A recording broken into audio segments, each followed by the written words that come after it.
To keep these audio summaries free, please support the site by visiting one or more of the links shown. Thanks. The Catcher in the Rye by J.D. Salinger. The snow was coming down like mad outside Pensy Prep, but I wasn't watching the big game against Saxon Hall. I was standing way the hell up on Thompson Hill, sort of looking down at it, because I'd just come back from New York with a fencing team. We'd lost all our goddamn equipment on the subway, so the whole match got canceled. I was a manager, but I didn't care much. I was leaving anyway. I was supposed to go home Wednesday for Christmas vacation, but I'd already flunked out of Pensy, 4 out of 5 subjects. The only thing I didn't flunk was English. They kicked me out, same as 3 other schools before. I didn't tell anybody yet. I just wanted to get the hell out before my parents got the letter. I went to say goodbye to old Mr. Spencer, my history teacher. He lived right near the campus. He was sitting in his bathrobe, all wrapped up with grip or something. He read my exam paper out loud, the one where I'd written about the Egyptians, and then gave me this long lecture about applying myself. I kept nodding, but I wasn't really listening. I hate when old guys get sentimental like that. Finally, I got out of there. Back in the dorm, Ackley was in his room next door, picking at his pimples like always.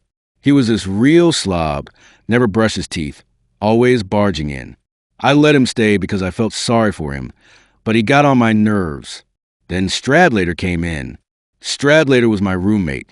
Big guy, crew cut, always combing his gorgeous hair. He asked me to write a composition for him for English because he had a date. I said, okay, even though I was leaving. He went off on his date, and I asked who it was. Jane Gallagher. Jane Gallagher. That killed me. I used to know her in Maine summers. We played checkers a lot. She kept all her kings in the back row. I remembered her crying once when her stepfather came in the room. I never even tried to neck with her or anything, just held hands at the movies sometimes. I wrote the composition about my brother Allie's baseball mitt. Allie died of leukemia when he was 11. He had poems written all over the fingers in green ink, so he could read them when nobody was fielding. It was the only thing I could think of to write about.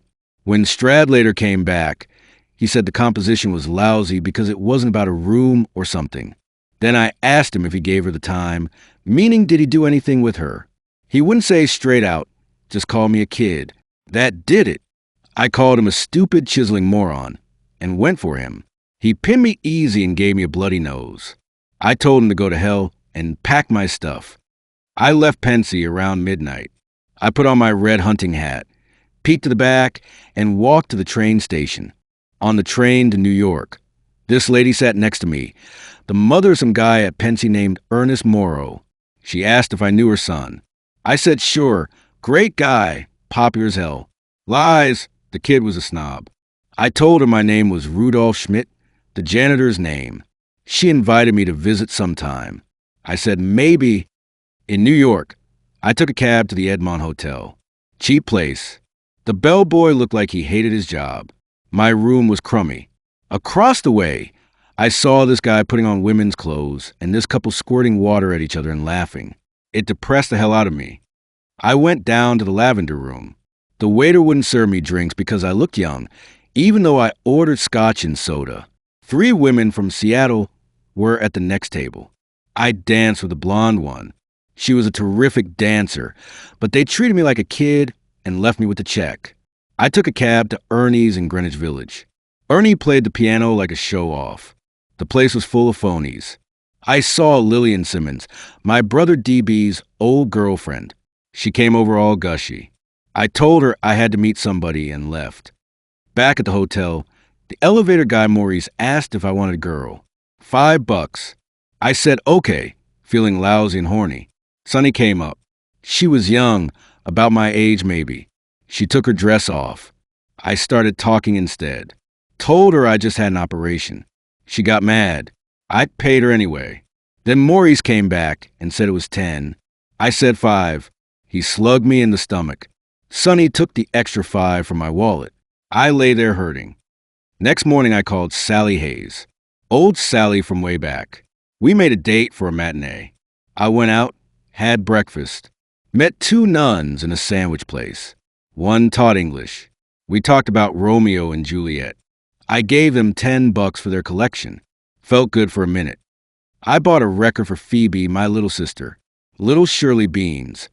Then I walked to Central Park looking for her, but she wasn't skating. I asked a kid about the ducks in the lagoon when it freezes. Nobody knows. I went to Museum of Natural History, but didn't go in. Too many memories. Met Sally at the Biltmore. She looked swell in her black dress. We went to play with the Lunts. Afterward, she talked to some Andover guy. I hated it. We went ice skating at Radio City.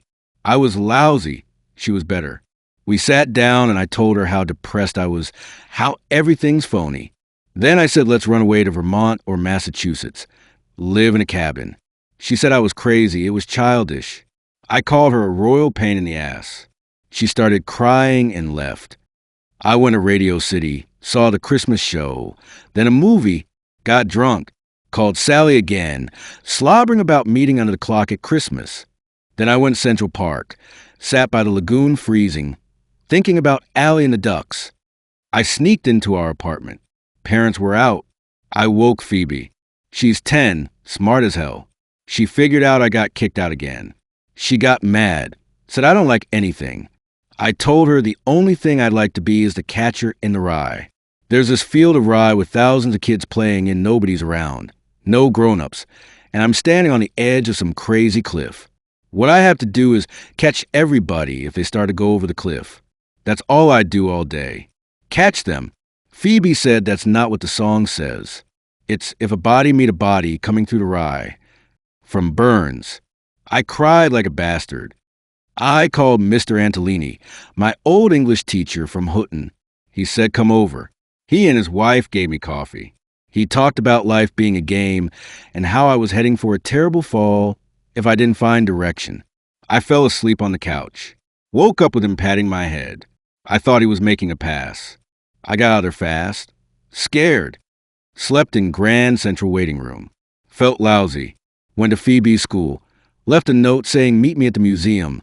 I was going away west to be a deaf mute. Bought her a ticket for the place she wanted, but then changed my mind. Met her at the museum. She had a suitcase. Said she was coming with me. I got furious. Told her no. She'd hate it, miss everything. She cried, wouldn't talk. We walked to the zoo. Then the carousel. It was raining. I bought her a ticket. She got on, wearing my hunting hat. Went around and around with the music playing. She looked so damn happy. I was so damn happy I almost started bawling. That's about it. I went home that night, got sick, and they sent me out here to California. DB comes to see me. He asks what I think about all this. I don't know. I miss everybody. Even the phonies. Don't ever tell anybody anything. If you do, you start missing everybody. All things wise and wonderful, the Lord God made them all. Get ready. The new album, Songs of the Spirit, releases January 30th, 2026. From the classic sounds of a wayfaring stranger. I'm going there to meet the Spirit. Now my journey's just begun. To the haunting melodies of Teresa's vision. God's presence grows as earthly cares disappear. And the energy of Captain of My Soul. I am the master of my fate. I am the captain of my soul. 10 musical tracks dedicated to the Spirit. Songs of the Spirit, the new album from the Schaefer Media Project. Follow the links to hear it now.